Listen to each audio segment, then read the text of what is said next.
Is this the first time you've met? Ish. Properly met. Yeah, properly. We crossed each other in the street one day. Not crossed each other. No. This isn't going to be Jerry Springer, is it? No. Happy New Year. Happy Year. Happy start of 2025. Thanks for coming back to the sofa, you two. Shall I introduce you formally? Yes, please. Yeah, please do. Josh Harris, CEO of Neverland, and Carly Avener, CEO of Burnett. So we thought we'd kick off our new season of After Work called After Work Drink. Yes, exciting. So what drink have you brought with you? As you can hear from my voice, I'm a bit croaky, so this is my honey and lemon to get me through this interview. That's a bit more exciting than yours. I'm on the water. Chilled water. It's going to sound really boring, but I really fucking love water. I'm sorry, I said it. I love water. I love water. So Josh, you were promoted, congratulations, from MD to CEO back in November. Yeah. How's it going? It's good.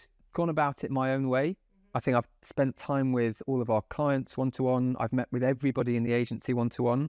Everyone. That must have been tiring. Wonderful, but It tiring. wasn't. It was like invigorating. It was really nice to spend time talking to everybody, like outside of work, just about life and what they're looking for, get a good understanding of what people want from training and from the business, and then what they're really excited for next year.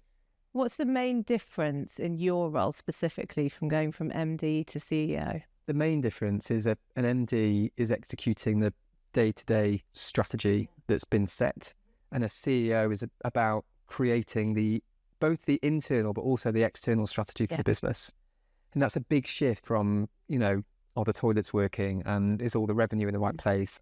You were promoted a year and a half ago now. Yeah. Looking back, what was the steepest learning curve for you? My experience is, as Josh describes, like that is the kind of shift from you're running the day-to-day. I knew everything about the business. I knew where every penny was going, where every piece of resort, every person, and letting go of that and entrusting that to other people felt really weird at the beginning. Now I'm like, I never want to have to think about that again. Are there any elements of the MD role that you miss?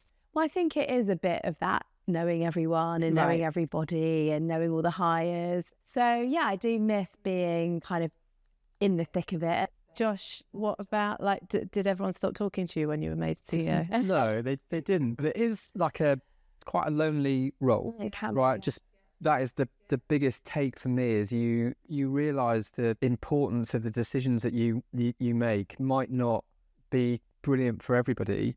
As long as people understand the decisions you make are for the good of the greater good, to use a phrase. That's the important bit. To your point about it being lonely at the top, I mean, that is a recurring theme for everyone I've interviewed. And that's why I'm hoping friends like these, right?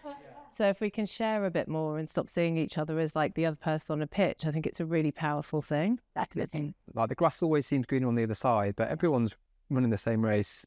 So I asked 20 leaders last year what after work meant to them, and the majority said there is no after work, in different ways and with different meanings. But everybody said if you're going to be honest with yourself, it is very difficult to compartmentalise. You're constantly thinking about a business problem whilst you're doing Lego with your kid. Moving into this year, are there any ways or any advice you can give us to help solve the problem?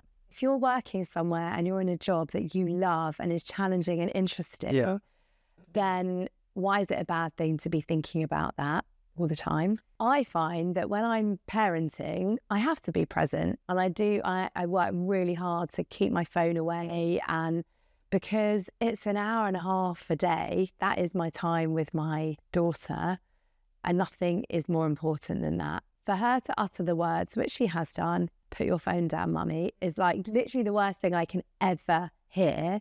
So I try really hard. It doesn't matter if the lines blur a little bit. Making time for the after work bit, whatever that is to you, is the bit that's important. I don't think anyone that I work with at any point would react badly to me being like, guys, I am offline from 5 to 7, bedtime, bath time, whatever.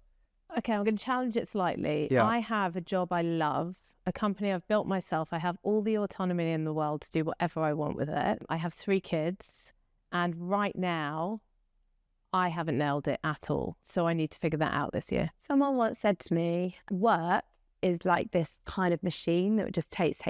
You are the only person that can decide what the boundary is.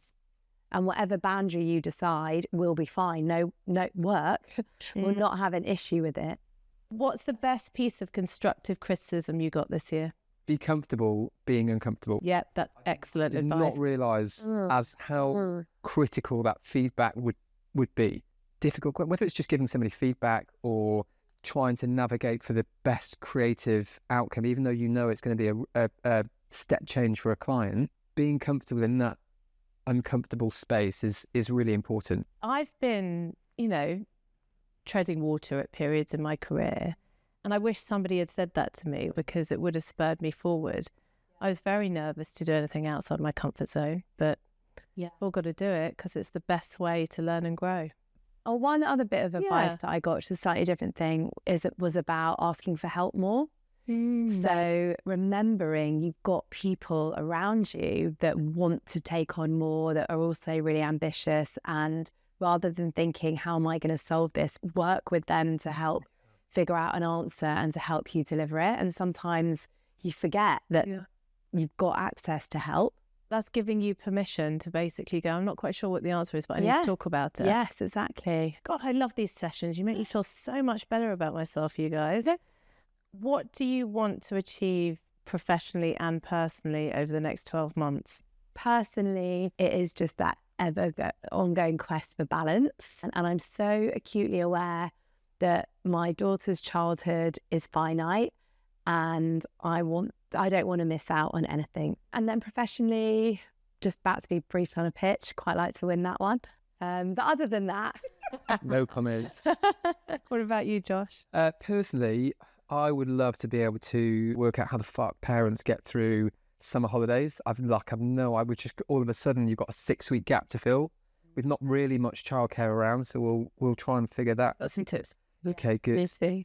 And then professionally, I think it's another great year of momentum and going forward. I think that you just never let go of that startup vibe. I mean, it's been 5 years, but the tenacity and the pace and the hunger, more of that. 2024 was quite tumultuous for the industry. Looking at your crystal ball for 2025, have you got any predictions?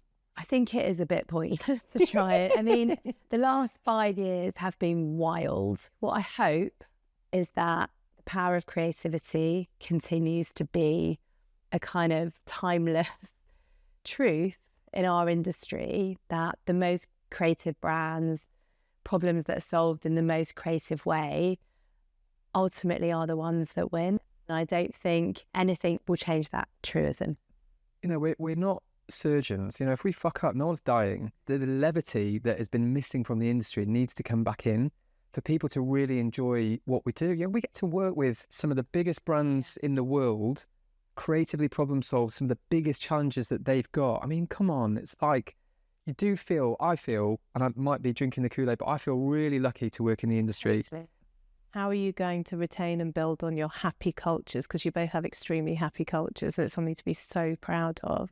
I think listening to people is really important. That was what I was going to say, yeah. We work in an industry predicated on people, the ability to sell an idea, to collaborate, to solve a problem. Like, it is all people, our members and our partners and our clients and everyone that unless we're in service of those people, it's a zero-sum game.